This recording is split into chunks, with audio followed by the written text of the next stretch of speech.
5 mistakes runners make trying to lose weight and what you can do instead. Why losing weight after 40 feels different. All right, let's be real for a second. If you're a runner over 40 carrying an extra 20 pounds or more, like me, then you've got a job and a family and responsibilities, and you don't have like 20 hours a week to train like a pro, but you do want to lose weight, get faster, stay injury free. What do you do? So here's the problem. Most runners approach weight loss in ways that actually slow down their progress, or worse, it gets them hurt. It gets them injured, burnout, and then they quit. So today I'm going to break down 5 biggest mistakes runners make while trying to lose weight and what you can do about it instead to finally make running work for you. Look, it's happened to me. I'm going through it right now, and so I want to talk about it. Hi, I'm David. I'm the plant-powered runner, and over the years I've lost 100 pounds and I've gained 50 of it back and then lost 30. Weight loss is like playing with a yo-yo. I mean, really, it can be hard, and when you are a runner, it might even be harder. I don't know about you, but it is for me. Even if I know all of the things I'm going to share with you today, it can still be hard. All right, so here we go. So mistake number 5, running too hard, too often. I know I may have said it enough on my channel before, but it really does need to be said, right? So the mistake is thinking every run needs to be faster to burn fat. Running too hard all the time spikes stress hormones, and it drives hunger through the roof, and often leads to overtraining, overeating, and then, so like, what do? Slow down, run in zone 2, easy conversational pace is where your body burns actual fat effectively. Running slow can build the aerobic base that makes you faster long term, and it keeps you from overeating after long runs. I know when I was training for my ultra marathon, I lost a lot of weight because honestly, I wasn't really hungry when I came back because I was burning my fat. Mistake number 4, ignoring strength training. Look, most runners think that, running alone will shed the weight. Running burns calories, but instead, it breaks down muscle if you don't build strength. Less muscle, slower metabolism, harder to lose weight. It's hard for a runner to kind of look at that and go and be motivated. So what do you do instead, right? Strength training twice a week and focus on squats, lunges, deadlifts, push-ups. Like, look, big movements, like build strength. This keeps the joints strong, boosts metabolism, and protects you from getting injured. Number 3, eating like you're 20. Okay, I know what it's like for me, but here's the mistake that we all make, right? Rewarding every run with junk food or beer. Look, you can't outrun a bad diet, especially in your 40s. Your metabolism slows, your recovery takes longer, and extra sugar and processed foods make fat loss nearly impossible, okay? So what do you do instead? You got to prioritize protein, whole foods, beans, lentils, tofu, tempeh, veggies, fruit, whole grains. To eat, feel light, energized on your next run, and not be sluggish. Here's mistake number 2, chasing mileage instead of consistency. I know that's what I've done in the past, right?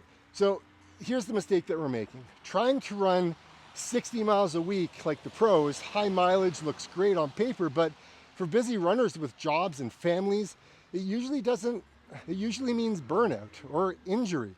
So what do you do instead? What do you focus on? Consistency. 3 to 4 runs a week is a lot. It's a good number. It's not a lot that you're going to get injured, but if you add in a long run on the weekend, like on a Sunday, look, it's fine. As long as you're not spiking your mileage, right? You're not spiking it too high, and then that just sets you down a rabbit hole that, then maybe you get injured. Look, we can all do it. Over the months, consistency is going to beat mileage spikes every day of the week, every single time. And mistake number 1, not prioritizing sleep and recovery.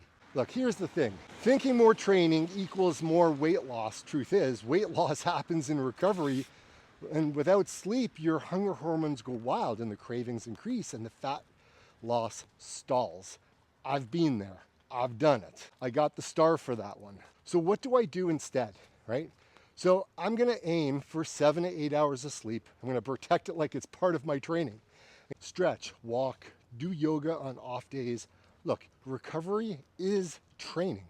It's part of the process. If you're injured, you're definitely not gonna be running. And if you're not running, you're gonna probably be eating a lot more. I've done that fair share as well. And as much as I like to talk about weight loss and how hard it can be, I know some people it's fairly easy for them to lose weight. It's not too hard.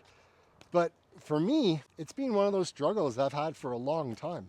And it's frustrating when you can't figure it out, when you get lost in the weeds and, the nighttime comes and you start eating when you really should be going to bed. I mean, really, that's what it comes down to, and it really sucks. So there you have it, 5 mistakes runners make trying to lose weight and how to flip it around so you can actually run stronger, lose the extra pounds, stay injury-free. Look, remember, slow down, strength train, fuel smart, stay consistent, and recover well. And you don't need 20 hours a week to do it. You just need discipline, a goal, and a plan. And in my next video, I'm going to show you what I've been doing to lose my 20 pounds that I've been sticking around for far too long. It's annoying having it still here. And here I am talking about weight loss and how to lose weight. And look, I've done it. I've been there. And as hard as it is to be going down this road of yo-yoing all the time, we can do it, right? It's not rocket science. My biggest crutch is 2 things. Eating late at night, carbs. I love carbs, right? Pizza, love pizza. And I find it frustrating. Like, I really honestly do. I find it I don't know what it is, but eating late at night is a crutch. Bread, I mean, I love a good piece of bread, but that piece of bread turns into 2 pieces of bread, and before you know it, I'm having toast, and then I'm putting peanut butter on it, and then after that, I'm looking for something else. And it's one of those things where I'm like, I gotta break it. I can't keep doing this. Look, it's just me being vulnerable, me showing, look, I'm part of this, right? I may be talking about it. I'm actually under an umbrella right now because it's like kind of raining a little bit on my electronics, my mic, what it is, right? I don't know. So a weight loss thing and running, it's been a love, joy, frustration. It's all part of it for me, man. It's all part of it. I know what I gotta do. I know I can do it. That's why I'm making this video, because I'm sharing some of the things that I know work. I'm sharing it with you because I don't want you to have to go through kind of my ups and downs. Or maybe you're already there. Maybe you are going those ups and downs, but enough is enough, man. Let's lose this extra 20 pounds that's sticking around my gut. It's time, because here's the other thing. When you lose the weight, you actually end up running faster. I mean, that's an amazing sidebar to all of this, right? Lose the weight, run faster, lighter, you feel awesome, you fit in your running clothes, you don't feel awkward, you don't, I don't know. It's just one of those things. The one thing that I really enjoy is making these videos and sharing what I have to share with you, inspiring you to help you lose weight, for you to be able to run faster, for you to be a better person, to get out and explore, to, do all these things. And slow running, really, to me, I love it so much. It's not hard to do. Like, I'm walking right now and my heart rate is like so flippin' low. And so I know that going into zone 2, I'm gonna be running and it's gonna take me to a good place, right? Using the Maffetone method, right? Zone 2, it's a beautiful way to train.